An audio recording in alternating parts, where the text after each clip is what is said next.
Վարչապետ Նիկոլ Փաշինյանը ծանոթացել է Բերդինավուր բնակավայրից Ճամբարակի Թթուջուր բնակավայր տանող ճանապարհի մի հատվածի շինարարությունում առաջացած խնդիրներին։ Վարչապետին վստահեցրել են, որ դրանք արագ կլուծվեն։ Նիկոլ Փաշինյանն այցելել է նաև Իջևանի կենտրոնական զբոսայգու չգործող լճակի տարածք, որտեղ սուբվենցիոն ծրագրով բացօթյա լողավազան է կառուցվում երեխաների համար։ Իսկ Իջևանի Գանձաքար բնակավայրից մինչև Բերդի Իզաքար բնակավայր ավտոճանապարհի շինարարությունն այս տարի կավարտվի։ Երկրի ղեկավարը ծանոթացել է նաև այդ աշխատանքներին եւ զրուցել բնակիչների հետ։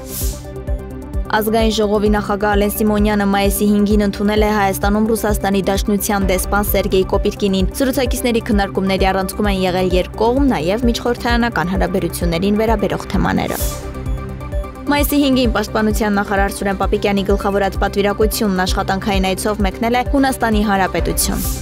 Երևանի քաղաքապետ Տիգրան Ավինյանը գործակարգավարական խորհրդակցության ժամանակ անդրադարձել է օրեր առաջ Նոր վարչական շրջանի ղեկավարի մասնակցությամբ տեղի ունեցած միջադեպին։ Նա նշել է, որ բռնության որևէ ձև, լինի դա ֆիզիկական թե խոսքով, սադրանքով, անընդունելի է։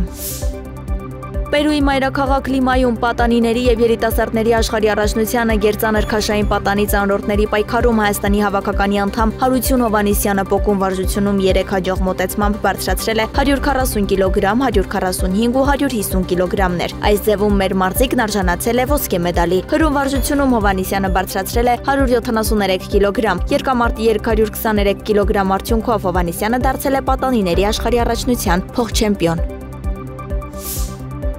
Հնդկաստանը դադարեցրել է ջրի մատակարարումը Պակիստանի հետ սահմանին գտնվող Չենաբ գետի վրա կառուցված Բագլիհար ամբարտակի միջոցով։ Նշվում է, որ Հնդկաստանը նախատեսում է նմանատիպ միջոցներ ձեռնարկել նաև Ջելուն գետի վրա գտնվող Քիշան Գանգա ամբարտակի հետ կապված։ Տասնամյակներ շարունակ գործող պայմանագրի գործողությունը կասեցնելու Հնդկաստանի որոշումը կայացվել է Ջամու եւ Քաշմիր նահանգի Փահալգամ քաղաքում տեղի ունեցած ահաբեկչության հետևանքով։